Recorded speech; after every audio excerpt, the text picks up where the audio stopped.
Telangana public service commission నిర్వహించే group 1 రిక్రూట్మెంట్లో భాగంగా ఈరోజు మనము తెలంగాణ చరిత్ర మనము ప్రధానంగా గ్రూప్ 1 మెయిన్స్లో పేపర్ 2లో తెలంగాణ చరిత్ర సంస్కృతికి సంబంధించిన అంశాలను ఇప్పుడు వివరించడం జరుగుతుంది. మన కుతుబ్షాహీలు అనేది గత లాస్ట్ 2 ఎపిసోడ్స్ చేయడం జరిగింది. కుతుబ్షాహీల కాలం నాటి ఆర్థిక సాంఘిక పరిస్థితుల గురించి 2 ఎపిసోడ్లో నేను చెప్పడం జరిగింది. ఈ ఎపిసోడ్లో సాహిత్యము, తర్వాత సంగీతము, తర్వాత చిత్రలేఖనము, తర్వాత మిగిలిన అంశాలు లలిత కళల గురించి వివరించడం జరుగుతుంది. అంటే కుతుబ్షాహీల కాలం నాటి సాంస్కృతిక పరిస్థితుల్లో భాగంగా ఈ క్వశ్చన్ మనకు అడగబడుతుంది. కుతుబ్షాహీల కాలం నాటి సాంస్కృతిక పరిస్థితుల్లో భాగంగా కుతుబ్షాహీల కాలంలో ఉండే విద్యా విధానము, అధికార భాష ఏది, తర్వాత సాహిత్య పరిస్థితులు ఏంది, తర్వాత సంగీతము, చిత్రలేఖనము మొదలైన లలిత కళల గురించి, నిర్మాణాల గురించి వివరించడం జరుగుతుంది. ఇదంతా కూడా మనకు సంస్కృతి కిందకి వస్తుంది. తర్వాత కుతుబ్షాహీ రాజ్యం మనం ప్రధానంగా తీసుకుంటే కుతుబ్షాహీ రాజ్యం క్రీస్తకం 1812వ సంవత్సరంలో స్థాపించబడింది. గోల్కొండ రాజధానిగా స్థాపించబడింది. ఆ విధంగా గోల్కొండ రాజధానిగా స్థాపించబడిన కుతుబ్షాహీ రాజ్యము దాదాపు 1687వ సంవత్సరం వరకు మనకి ఇది విలసిల్లింది. 1687వ సంవత్సరంలో మొఘల్ చక్రవర్తి ఔరంగజేబ్ కుతుబ్షాహీ రాజ్యాన్ని ఆక్రమించడం జరిగింది. ఈ విధంగా కుతుబ్షాహీ రాజ్యంలో అనేక మంది 7 సుల్తాన్లు ఉన్నారు. 7 సుల్తాన్లు దాదాపు 175 సంవత్సరాలు పాలించారు. వారు క్రీస్తకం ఆ విధంగా మనకు గోల్కొండ రాజధానిగా పాలించారు. ఆ విధంగా ఆ వారి కాలం నాటి పరిస్థితుల గురించి నేను గత క్లాసులో చెప్పడం జరిగింది. ఇప్పుడు సాహిత్య పరిస్థితుల గురించి వివరించడం జరుగుతుంది. కుతుబ్షాహీల రాజభాష పర్షియన్. అంటే వారి యొక్క అధికార భాష పర్షియన్. ఎందుకంటే కుతుబ్షాహీలు ఇక్కడ వారుగా టర్కీ నుంచి భారతదేశానికి వచ్చారు. తర్వాత అక్కడి భాషనే ఇక్కడ పర్షియన్ భాషను అధికార భాషగా చేయడం జరిగింది. ఆ విధంగా వారి అధికార భాష రాజభాష పర్షియన్. ఆ కాలం నాటి సాహిత్య చరిత్ర అనేది కుతుబ్షాహీల కాలం నాటి కుతుబ్షాహీలు గొప్ప కళా పోషకులు, తర్వాత గొప్ప సాహిత్యాన్ని పోషించారు. తర్వాత స్వయంగా కొంతమంది కుతుబ్షాహీ రాజులు స్వయంగా కవులు ఆ విధంగా తెలుగు సాహిత్యాన్ని మొదటిసారిగా పోషించారు వారు. ఈ విధంగా కుతుబ్షాహీల కాలంలో ఆ కాలం నాటి రాజభాష పర్షియన్. ఆ కాలం నాటి సాహిత్య చరిత్ర అనేది మనకు శంకర కవి రచించిన హరిశ్చంద్రోపాఖ్యానము అనే గ్రంథంతో ప్రారంభమవుతుంది. ఆనాటి కుతుబ్షాహీల కాలం నాటి సాహిత్య చరిత్ర శంకర కవి అనేవాడు హరిశ్చంద్రోపాఖ్యానం అనే గ్రంథాన్ని రచించాడు. ఆ విధంగా హరిశ్చంద్రోపాఖ్యానంతోని మనకు కుతుబ్షాహీ సాహిత్య చరిత్ర అనేది ప్రారంభమవుతుంది. తర్వాత ఈ విధంగా శంకర కవి హరిశ్చంద్రోపాఖ్యానం అనే గ్రంథాన్ని రాసి ఈ కావ్యాన్ని గోల్కొండ రాజ్యస్థాపకుడైన సుల్తాన్ కులీ దగ్గర జాగీర్దార్గా పనిచేసే ఈడూరు ఎల్లయ్య అనే వాడికి అంకితంగా ఇవ్వడం జరిగింది. తర్వాత ఇబ్రహీం కుతుబ్ షా కాలంలో జరిగిన సాహిత్య అభివృద్ధి ఏంటంటే, ఇబ్రహీం కుతుబ్ షా గొప్ప సాహిత్య పోషకుడు, అనేక భాషా కవులను పోషించాడు. ఆ విధంగా ఇబ్రహీం కుతుబ్ షా కాలంలో మనకు తెలుగు ఉర్దూ భాషా కవులను ఆయన పోషించాడు. ఇబ్రహీం కుతుబ్ షా పోషించాడు. ఆయన తెలుగు ఆస్థాన కవులు ప్రధానంగా కందుకూరి రుద్రకవి సుగ్రీవ విజయం అనే గ్రంథాన్ని రాశాడు. సుగ్రీవ విజయం అనేది తెలుగు భాషలో మొట్టమొదటి యక్షగానం. ఈ విధంగా సుగ్రీవ విజయాన్ని రచించాడు. తర్వాత ఆయన రెండవ గ్రంథం ఏంటంటే కందుకూరి రుద్రకవి రెండో గ్రంథము నిరంకుశోపాఖ్యానం అనే రెండో గ్రంథాన్ని కూడా ఆయన రచించడం జరిగింది. అదేవిధంగా మూడో గ్రంథం ఏంటంటే జనార్దనాష్టకములు, తర్వాత 4వది బలవదరి శతకము, తర్వాత 5వది గువ్వలచెన్న శతకము. ఈ విధంగా ఈయన దాదాపు 5 గ్రంథాలు రాయడం జరిగింది. ఈ విధంగా కందుకూరి రుద్రకవి ఈ గ్రంథాలను రాస్తే కందుకూరి రుద్రకవికి ఇబ్రహీం కుతుబ్ షా రెంటచింతల లేదా చింతలపాలెం అనే గ్రామాన్ని దానంగా ఇవ్వడం జరిగింది. తర్వాత మరొక కవి ఇబ్రహీం కుతుబ్ షా కాలంలో మరొక కవి ఉన్నాడు. ఆయన పేరు అద్దంకి గంగాధర కవి తపతీ సంవరణోపాఖ్యానం అనే గ్రంథాన్ని రాసి తెలుగు భాషలో రాసి దానిని ఇబ్రహీం కుతుబ్ షాకు అంకితంగా ఇచ్చాడు.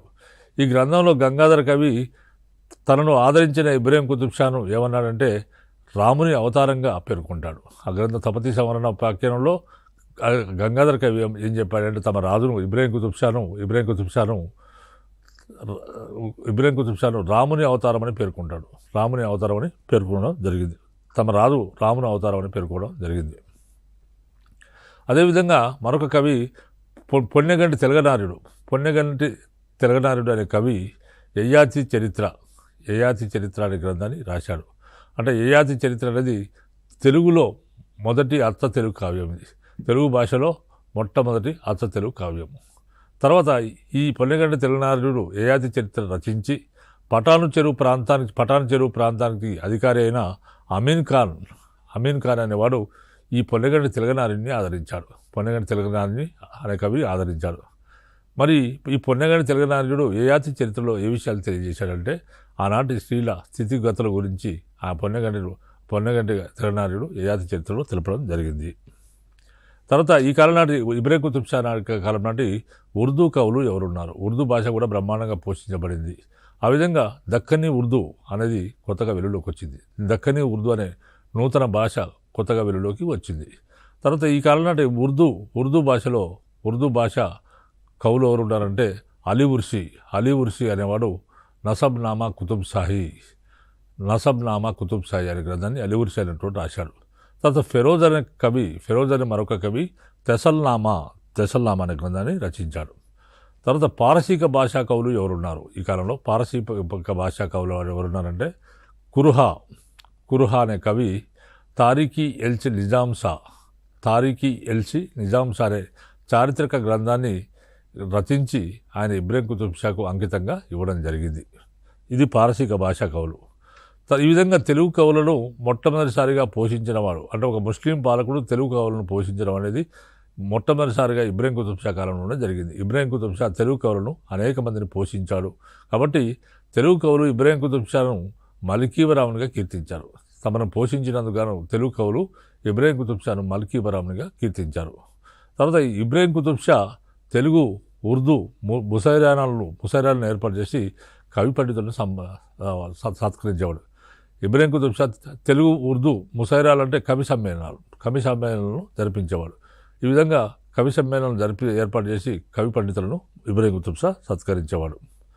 తర్వాత మహమ్మద్ కులీ కుతుబ్ షా కాలంలో అంటే ఇబ్రాహీం కుతుబ్ షా కుమారుడైన మహమ్మద్ కులీ కుతుబ్ షా కాలంలో ఎలాంటి సాహిత్య అభివృద్ధి జరిగింది? నేను ఆల్రెడీ చెప్పాను, మహమ్మద్ కులీ కుతుబ్ షా హైదరాబాద్ నగరాన్ని నిర్మించాడని చెప్పాను. ఆ విధంగా మహమ్మద్ కులీ కుతుబ్ షా కాలంలో ఎలాంటి సాహిత్య అభివృద్ధి జరిగిందంటే మహమ్మద్ కులీ కుతుబ్ షా ఒక గొప్ప ఉర్దూ కవి. ఇతను ఉర్దూ పారసీక భాషల్లో రెండు ఉర్దూ భాష మరియు పారసీక భాషల్లో గొప్ప కావ్యాలు రచించాడు.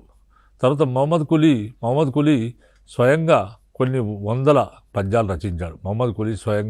కొన్ని వందల పద్యాలు రచించడం జరిగింది. తర్వాత వర్ణనాత్మకమైన కవిత్వంలోను గజల్ రచనలోను ఆయన నిష్ణాతుడు. వర్ణనాత్మకమైన కవిత్వంలోను గజల్ రచనలోను ఇతడు చాలా గొప్ప కవి. బాగా వర్ణిస్తాడు, కవిత్వంలో బాగా వర్ణించుకుంటూ రాస్తాడు. తర్వాత గజల్స్ రచించుతాడు. కాబట్టి ఈయన గొప్పవాడు. ఈ రెండు రంగాల్లో ఈయన చాలా గొప్పవాడు. ఈయన పద్యాల్లో నాటి హైదరాబాద్ సాంఘిక జీవితం అనేది ప్రతిఫలిస్తుంది. ఈయన రచించిన పద్యాల్లో నాటి హైదరాబాద్ సాంఘిక జీవితం ఏ విధంగా ఉండేది, సామాజిక పరిస్థితులు సాంఘిక పరిస్థితులు ఏ విధంగా ఉండేవి, తర్వాత ఆనాటి సమాజం అంటే వర్ణ వ్యవస్థ కానీ కుల వ్యవస్థ కానీ, తర్వాత ఆనాటి సాంఘిక జీవితం కానీ అంటే ఆహార నియమాలు కానీ, తర్వాత వస్త్రాలు కానీ, తర్వాత అదేవిధంగా ఆచారాలు సాంప్రదాయాలు, తర్వాత మతాలు మొదలైన అంశాలన్నింటినీ కూడా ఆయన యొక్క పద్యాల్లో మనకు ఆయన వివరించడం జరిగింది. ఆ విధంగా హైదరాబాద్ ప్రజల సాంఘిక జీవితాన్ని ఆయన పద్యాల్లో ఆయన వర్ణించడం జరిగింది. మహమ్మద్ కులీ కుతుబ్ షా కలం పేరు ఏంటంటే మాని. మహమ్మద్ కులీ కుతుబ్ షా కలం పేరు మాని. ఆయన కవిత్వాల పుస్తకం పేరు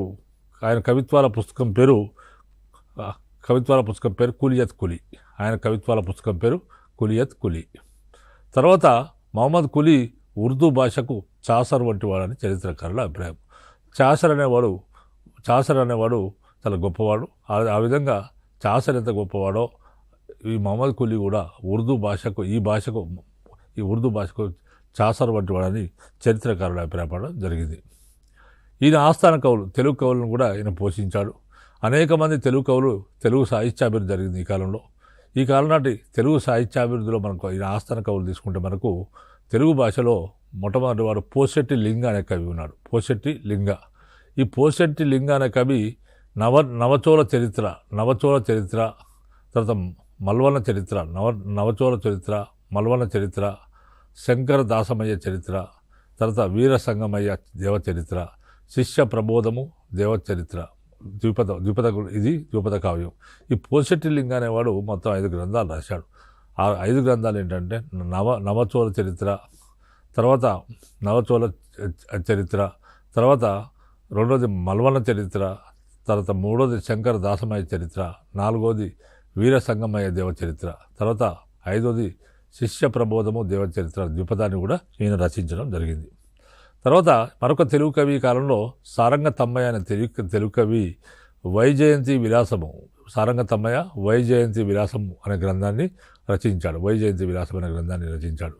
ఈ కవి సారంగ తమ్మయ్య గొప్ప కవి. ఈయన గోల్కొండ కరణంగా పనిచేసేవాడు. ఈయన ఉద్యోగం కూడా చేసేవాడు. గోల్కొండ కరణంగా పనిచేస్తూ కూడా ఆయన గొప్ప కవిత్వం రచించేవాడు. ఆ విధంగా వైజయంతి విలాసం అనే గ్రంథాన్ని తెలుగు భాషలో రచించాడు. తర్వాత మరొక కవి ఎల్లారెడ్డి అనే కవి కిరాతార్జునీయము. ఈ సారంగ తమ్మయ్య రచించిన వైజయంతి విలాసం గురించి మనకు వైజయంతి విలాసాన్ని ఎవరు రచించారని రకరకాల ఆబ్జెక్ట్ టైప్ ఎగ్జామ్స్లో చాలాసార్లు వచ్చింది. కాబట్టి దీన్ని అభ్యర్థులు గమనించగలరు.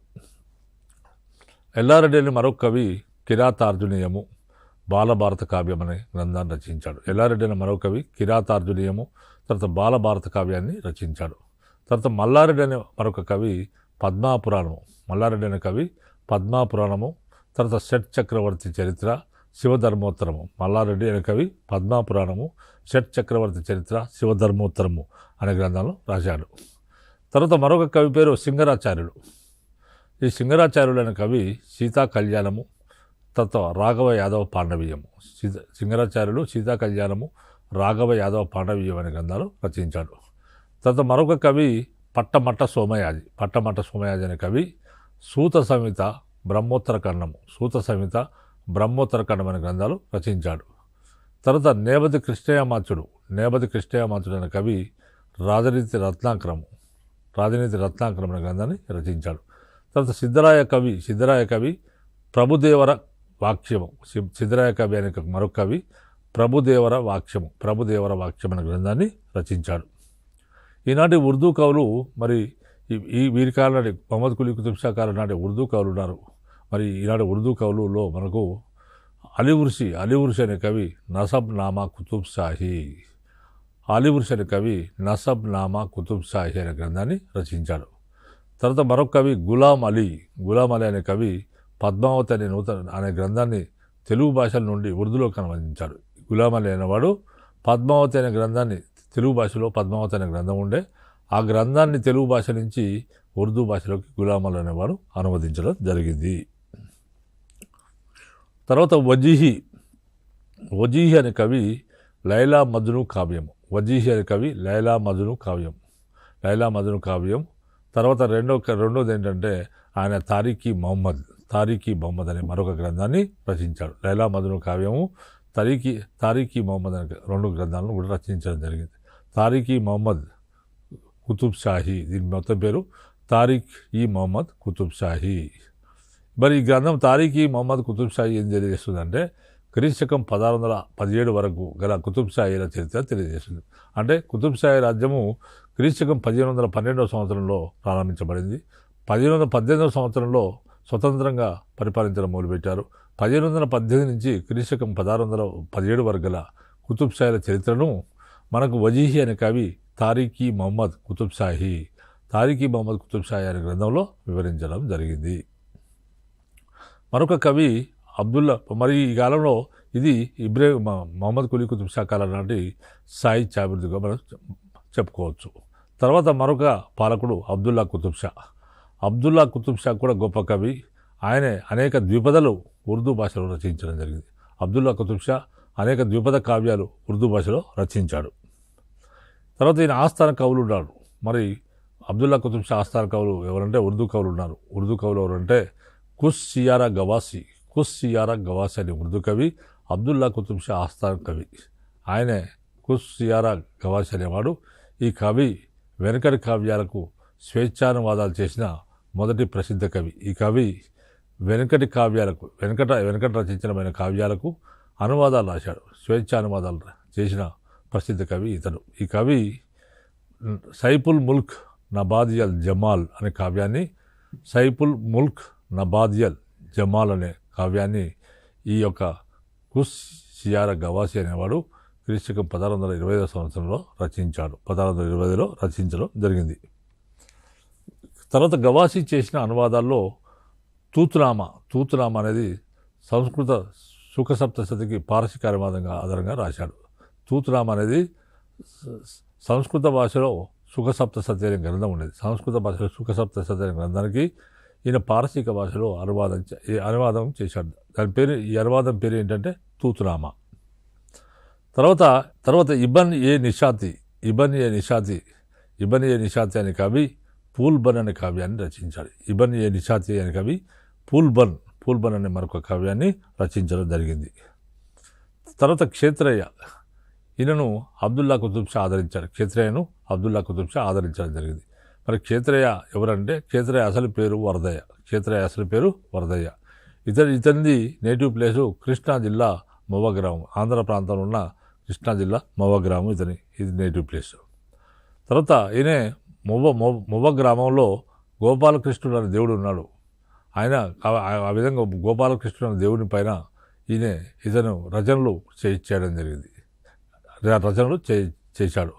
తర్వాత ఆ విధంగా మరి గోపాలకృష్ణుని పైన ఈయన రచనలు చేయడం వల్ల, పద్యాలు రచించడం వల్ల అవి మొవ్వ గోపాల పదాలుగా ప్రసిద్ధిగాంచాయి.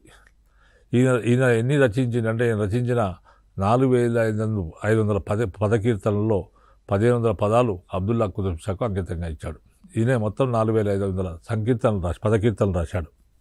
4500 పదకీర్తనలు రాస్తే అందులో 1500 పదకీర్తనలు అబ్దుల్లా కుతుబ్ షాకు అంకితంగా ఇవ్వడం జరిగింది. అబ్దుల్లా కుతుబ్ షాకు అంకితంగా ఇచ్చాడు. తర్వాత మహమ్మద్ కుతుబ్ షా కాలంలో కవిత్వం ఏ విధంగా అభివృద్ధి చెందింది. మహమ్మద్ కుతుబ్ షా కాలంలో కవులు ఎవరున్నారంటే హకీం తకీముద్దీన్ అనే కవి మిజానుత్ తబాయి కుతుబ్ షాయి అనే గ్రంథం రచించాడు. హకీం తకీముద్దీన్ అనే కవి మిజానుత్ తబాయి కుతుబ్ షాయి అనే గ్రంథం రచించాడు. ఈ గ్రంథం అనేది ఒక వైద్యశాస్త్ర గ్రంథం. తర్వాత మహమ్మద్ ముమీన్ అనే కవి రిషాలా మిగ్దరియా అనే గ్రంథాన్ని రచించాడు. మరి రిషాలా మిగ్దరియా అనేది తూనికలు కొలతలపై రచించిన గ్రంథం ఇది. తర్వాత అబుల్ హసన్ తానీసా అంటే చివరి పాలకుడు. కుతుబ్ షాహీల్లో చివరి పాలకుడు అబుల్ హసన్ తానీసాకు కంచర్ల గోపన్న అని ఆయన ఆస్థానంలో తహసీల్దార్గా పనిచేశాడు. అబుల్ హసన్ తానీషా దగ్గర కంచర్ల గోపన్న అనేవాడు భద్రాచలము, శంకరగిరి, పాల్బంచ ప్రకటనలకు తహసీల్దార్గా పనిచేసేవాడు. మరి ఈ విధంగా కంచర్ల గోపన్న తర్వాత భక్త రామదాసుగా ప్రఖ్యాతి చెందాడు. ఈ విధంగా ఆయన భద్రాచలం రామాలయాన్ని కట్టించాడు. తర్వాత ఈ విధంగా కంచర్ల గోపన్న దాశరథి శతకం అనే గ్రంథాన్ని రచించాడు. తర్వాత రామదాసు కీర్తనలు రచించాడు. దాశరథి శతకము, తర్వాత రామదాసు కీర్తనలు అనే అంశాలను, రామదాసు కీర్తనలను ఆయన రచించడం జరిగింది. ఆ విధంగా ఈ కాలం నాటి పారసీక కవి అయిన అలిచిన్ తైపూర్ అనేవాడు, పర్షియన్ కవి అయిన అలిచిన్ తైపూర్ అనేవాడు హదైకుల్ సలాతిన్ అనే గ్రంథాన్ని రచించాడు. ఆయన గార్డెన్ ఆఫ్ ది కింగ్స్, ఆ బుక్ పేరు గార్డెన్ ఆఫ్ ది కింగ్స్. తర్వాత ఇతర కవులు ఉన్నారు ఈ కాలంలో. యోగి వేమన కూడా ఈ కాలం వాడే. యోగి వేమన పద్యాలు రచించాడు, నీతి పద్యాలు రచించాడు. యోగి వేమన కూడా ఈ కాలానికి చెందినవాడే. ఆయన క్రీస్తకం 1625 సంవత్సరం వాళ్ళకి చెందినవాడు. ఆ విధంగా యోగి వేమన 4000 నీతి పద్యాలు 4000 రచించడం జరిగింది. తర్వాత మరొక కవి లక్ష్మీ నరసింహం అనే కవి ఉన్నాడు. లక్ష్మీ నరసింహం అనే కవి నరసింహ విలాసం అనే గ్రంథాన్ని రచించాడు. లక్ష్మీ నరసింహం అనే కవి నరసింహ విలాసం అనే గ్రంథాన్ని రచించాడు. తర్వాత కర్పూర కృష్ణమాచార్యుడు అనే మరొక కవి భగవద్గీతను ద్విపద కావ్యంగా, ఆయన భగవద్గీత అనే గ్రంథాన్ని ద్విపద కావ్యంగా రచించాడు. తర్వాత సురభి యాదవరాయలు అనే కవి చంద్రికా పరిణయం అని అనే గ్రంథాన్ని రచించాడు. తర్వాత ఈ కాలంలో మరొక ముఖ్యమైన పరిణామం ఏంటంటే ఉపనిషత్తులు కూడా ఉర్దూ పర్షియన్ భాషలోకి అనువదించబడ్డాయి. ఉపనిషత్తులు కూడా ఉర్దూ పర్షియన్ భాషలోకి ఈ కాలంలో అనువదించబడ్డాయి. తర్వాత ఈ చివరి ఇద్దరు సుల్తాన్లు అంటే అబ్దుల్లా కుతుబ్ షా తర్వాత అబుల్ హసన్ తానిషా చివరి ఇద్దరు సుల్తాన్లు ఇద్దరు కూడా తమ ఫర్మానాలను అంటే తమ శాసనాలను, తమ రాజాజ్ఞలను, తమ ఫర్మానాలను తెలుగు మరియు పర్షియన్ భాషలో రాయించారు. తెలుగు మరియు పారసిక భాషలో రాయించారు. తర్వాత ఫ, ఫ, బ, భ, మా అనే అక్షరాలు దొరలకుండా దశరథ రాజా నందన చరిత్ర పేరున ఒక గ్రంథాన్ని సింగరాచార్య అనే కవి రచించాడు. దీంట్లో ఈ అక్షరాలు దొరలవు. ఈ గ్రంథం మొత్తంలో కూడా దశరథ రాజనందన చరిత్ర అనే గ్రంథంలో ఈ నేను చెప్పిన ప, మొదటి ప, రెండో ప, భ, మొదటి బా, రెండో బా, తర్వాత మా అనే ఈ 5 అక్షరాలు లేకుండా ఆయన దొరకకుండా దశరథ రాజనందన చరిత్ర అనే గ్రంథాన్ని పేరున సింగరాచార్యుడు అనే కవి రచించాడు. ఇది ఒక నిరోష్ట కావ్యాన్ని సింగరాచార్యుడు రచించడం జరిగింది. ఇది కుతుబ్ షాల కాలం నాటి సాహిత్య పరిస్థితులు. మరి కుతుబ్ షాల కాలం నాటి సాహిత్యం ఈ విధంగా అభివృద్ధి చెందింది. కుతుబ్ షాల కాలంలో నిర్మాణాలు ఏ విధంగా అభివృద్ధి చెందాయి, కుతుబ్ షాల కాలంలో నిర్మాణాలు ఏ విధంగా ఉన్నాయి. తర్వాత కుతుబ్ షాలు మనకు రకరకాల ఆర్కిటెక్చర్ ఉపయోగించారు. కుతుబ్ షాలు పర్షియన్, పఠాన్, హిందూ సాంప్రదాయ సమ్మేళనమైన మిశ్రమ శైలిలో ఉపయోగించారు. కుతుబ్ షాలు తమ నిర్మాణాల్లో అంటే తమ నిర్మించిన నిర్మాణాల్లో పర్షియన్, తర్వాత పఠాన్, హిందూ సాంప్రదాయాల మిశ్రమ శైలిలో వీరి నిర్మాణాలు అంటే ఆ స్టైల్ ఆఫ్ ఆర్కిటెక్చర్లో అంటే పర్షియన్ ఒక one of the architecture, Pathan ఒక ఆర్కిటెక్చరు, హిందూ ఒక ఆర్కిటెక్చరు, ఇవన్నీ కలిపి ఒక మిశ్రమ శైలిని వీరు తయారు చేశారు. ఒక మిశ్రమ శైలిని వీరు తయారు చేయడం జరిగింది. ఈ విధంగా మిశ్రమ శైలిని తయారు చేసి తమ నిర్మాణాల్లో ఈ మిశ్రమ శైలిని ఈ యొక్క ఆర్కిటెక్చర్ను వారు ఉపయోగించారు. తర్వాత ఈ నిర్మాణ పద్ధతిని మరి ఎవరు ప్రారంభించారంటే మొహమ్మద్ కులీ కుతుబ్ షా ప్రారంభించాడు. ఈ నిర్మాణ పద్ధతిని మొహమ్మద్ కులీ కుతుబ్ షా ప్రారంభించాడు. ఎందుకంటే ఆయన హైదరాబాద్ రాజ్య నగర నిర్మాత. మొహమ్మద్ కులీ కుతుబ్ షా ఈ పద్ధతిని ప్రారంభించాడు. కుతుబ్ షాల నిర్మాణాలు పర్షియన్, పఠాన్, హిందూ ఒక మిశ్రమ శైలి ఆర్కిటెక్చర్. ఇది ఒక మిశ్రమ శైలి ఆర్కిటెక్చర్. కాబట్టి మరి ఇలాంటి శైలిని కుతుబ్ షాలు తమ నిర్మాణాల్లో చూపించడం జరిగింది. ఈ నిర్మాణ పద్ధతిని ఎవరు ప్రారంభించారంటే మొహమ్మద్ కులీ కుతుబ్ షా ప్రారంభించడం జరిగింది. తర్వాత గోల్కొండ బాలాయిసార్ ద్వారం మీద హిందూ పురాణ కథల చిత్రాలు, సంకేతాలు ఉన్నాయి. గోల్కొండ బాలాయిసోర్ అనేది గోల్కొండ కోటకు ఒక ద్వారం. కొన్ని ద్వారాల్లో బాలాయిసార్ ఒక ద్వారం. మరి ఈ విధంగా ఈ ద్వారం మీద హిందూ పురాణ కథల చిత్రాలు, సంకేతాలు ఉన్నాయి. హిందూ పురాణ కథల చిత్రాల సంకేతాలు ఇక్కడ చెక్కబడ్డాయి. తర్వాత ఇబ్రాహీం కుతుబ్ షా కాలంలో ఎలాంటి నిర్మాణాలు జరిగాయంటే మూసీ నదిపై వంతెనను, పురాణాపూల్ను ఇబ్రాహీం కుతుబ్ షా నిర్మించాడు. మూసీ నదిపై మొదటి వంతెన పురాణాపూల్. దీన్ని ఇబ్రాహీం కుతుబ్ షా క్రీశకం 1178లో నిర్మించాడు. తర్వాత ఫ్రెంచి బాటసారి అయిన టవర్నియర్ అనేవాడు దీనిని పారిస్లోని పాంట్నూప్తో ఫ్రెంచి బాటసారి టవర్నియర్ అనేవాడు దీన్ని ఈ పురాణాపూల్ని ఏమంటారంటే దీనిని పారిస్లోని పొంటున్యూప్తో ఆయన పోల్చడం. పారిస్లో పొంటున్యూప్ అనే నిర్మాణం ఉంది. ఆయన పురాణాపూల్ను దాంతో పోల్చడం జరిగింది. దీన్ని ఏమన్నారంటే టవర్నర్ ఏమన్నారంటే దీన్ని ప్రేమ వంతెన అని అన్నాడు. ప్రేమ వంతెన అంటే బ్రిడ్జ్ ఆఫ్ లవ్గా ఆయన పేర్కోవడం జరిగింది. దీన్ని ఆ కాలంలో నర్వా అని పిలిచేవారు ఈ బ్రిడ్జిని. తర్వాత ఇబ్రాహీంపట్నం తటాకం. ఇబ్రాహీం కుతుబ్ షా ఇబ్రాహీంపట్నం పట్టణాన్ని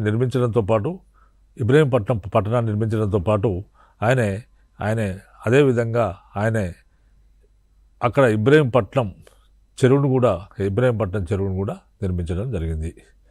తర్వాత మనకు హుస్సేన్ సాగర్ సరస్సును క్రీశకం 1562 సంవత్సరంలో ఇబ్రాహీం కుతుబ్ షా నిర్మించడం జరిగింది.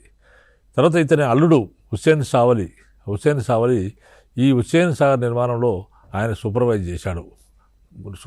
చేయడం జరిగింది. ఈ విధంగా హుస్సేన్ సావలి ఆధ్వర్యంలోనే హుస్సేన్ సాగర్ అనే సరస్సు హైదరాబాద్ నగరంలో 1862 సంవత్సరంలో నిర్మించబడింది. తర్వాత దీనిని మూసీ నది ఉపనదిపై నిర్మించారు. దీనిని మూసీ నదికి ఉపనదులు ఉన్నాయి. ఆ ఉపనదిపై దీన్ని నిర్మించడం జరిగింది. దీనికి నీరు ఎక్కడి నుంచి వస్తుందంటే బలక్పూర్ నదీ శాఖ నుంచి ఈ సరస్సుకు నీరు వచ్చేది. బలక్పూర్ నది శాఖ నుంచి ఈ సరస్సుకు నీళ్ళు వచ్చేవి. సుల్తాన్ అల్లుడైన హుస్సేన్ సావలి గొప్ప సూఫీ సన్యాసి. సుల్తాన్ ఇబ్రాహీం కుతుబ్ షా అల్లుడైన హుస్సేన్ సావలి చాలా గొప్ప సూఫీ సన్యాసి. కాబట్టి ఈయన ఆధ్వర్యంలోనే హుస్సేన్ సాగర్ చెరువు నిర్మాణం జరిగింది. అందుకే ఆయన పేరు మీద హుస్సేన్ సాగర్ అని పిలవడం జరిగింది. హుస్సేన్ సాగర్ ఆయన పర్యవేక్షణలో సాగింది. దీని పొడవు హుస్సేన్ సాగర్ పొడవు ఏంటంటే 1.5 మైళ్ళు. దీని పొడవు 1.5 మైళ్ళు. విస్తీర్ణము 8 చదరపు మైళ్ళు. దీని విస్తీర్ణము 8 చదరపు మైళ్ళు. తర్వాత దీన్ని ఎందుకు నిర్మించారంటే ఆనాటి నగరవాసులకు తాగునీటి సరఫరా కోసం దీన్ని నిర్మించారు. ఆనాటి నగరవాసులకు, అంటే అప్పుడు హైదరాబాద్ నగరం లేదు, గోల్కొండ నగరమే ఉండేది. ఈ గోల్కొండ నగరవాసులకు తాగునీటి సరఫరా కోసము ఈ హుస్సేన్ సాగర్ లేకును నిర్మించడం జరిగింది. ఈ విధంగా మరి ఈ కాలంలో గోల్కొండ దుర్గ ప్రాకారము అనే దాన్ని నిర్మించారు. అదేవిధంగా పూల్బాగ్ అనే ఉద్యానవనాన్ని నిర్మించడం జరిగింది. తర్వాత ఇబ్రాహీం బాగ్ అనే ఉద్యానవనాన్ని కూడా నిర్మించారు. తర్వాత లంగర్ హౌజ్ అంటే సామూహిక భోజనాలు ఇక్కడ జరిగాయి. సామూహిక భోజనాలు అక్కడ పెట్టేవారు. దాన్ని లంగర్ హౌజ్ అని అనేవారు. ఈ విధంగా మనకు ఇబ్రాహీం కుతుబ్ షా కాలంలో ఈ నిర్మాణాలన్నీ కూడా జరిగాయి. మనం తీసుకుంటే గోల్కొండ దుర్గ ప్రాకారము, పూల్బాగు, ఇబ్రాహీం బాగు, లంగర్ హౌజ్ ఆయన కట్టించాడు. అదేవిధంగా హుస్సేన్ సాగర్ నిర్మాణం కూడా ఆయన చేయడం జరిగింది. ఇబ్రాహీంపట్నం చెరువు నిర్మించాడు. ఇబ్రాహీంపట్నం పట్టణాన్ని నిర్మించాడు. తర్వాత అదేవిధంగా మరి మూసీ నదిపైన పురాణ పూల్ అంటే మొట్టమొదటి వంతెన మూసీ నది పురాణ పూల్ను ఈయన నిర్మించాడు. ఆయన క్రీస్తకం 1578 సంవత్సరంలో ఈయన నిర్మించాడు. మరి ఈ విధంగా పురాణ పూల్ను ఫ్రెంచి బాటసారి అయిన టావర్నియర్ అయిన వాడు ఆయన చాలా గొప్పగా చెప్పాడు. ఫ్రెంచి బాటసారి టావర్నియర్ ఏమన్నాడంటే దీన్ని పురాణ పూల్ను చూసి దీన్ని ప్యారిస్ అంటే ఫ్రాన్స్ రాజధాని ఫ్రాన్స్లో ఉన్న సిటీ ప్యారిస్లోని పోంట్న్యూక్తో అనే నిర్మాణంతో దీన్ని పోల్చడం జరిగింది. దీన్ని ప్రేమ వంతెన అని అన్నాడు. బ్రిడ్జ్ ఆఫ్ లవ్గా కూడా పేర్కొనడం జరిగింది. ఆ విధంగా ఆ కాలంలో దీన్ని నర్వాని కూడా పిలిచేవారు. ఈ విధంగా మనకు ఇబ్రాహీం కుతుబ్ షా కాలం నాటి నిర్మాణాలు చెప్పుకోవచ్చు. తర్వాత మనం కుతుబ్ షా నిర్మాణాల్లో పారసీక పఠాన్ హిందూ సాంప్రదాయ సమ్మేళనంగా మిశ్రమ శైలిని చేయడం జరిగిందని చెప్పాము. ఈ నిర్మాణ పద్ధతిని మొహమ్మద్ కులీ కుతుబ్ షా అనేవాడు ప్రారంభించాడు. గోల్కొండ బాలా ఇషార్ ద్వారం మీద హిందూ పురాణ కథల చిత్రాలు సంకేతాల గురించి వివరించడం జరిగింది. గోల్కొండ బాలా ఇషార్ ద్వారం మీద హిందూ పురాణ కథల చిత్రాల సంకేతాల గురించి వివరించడం జరిగింది. మనం ఇబ్రాహీం కుతుబ్ షా కాలం నాటి ఈ నిర్మాణాలు ఈ విధంగా చెప్పుకోవచ్చు. తర్వాత నెక్స్ట్ ఎపిసోడ్లో మిగిలిన అంశాలు వివరిస్తాను. ఇంతతో ఈ ఎపిసోడ్ ముగిస్తున్నాను.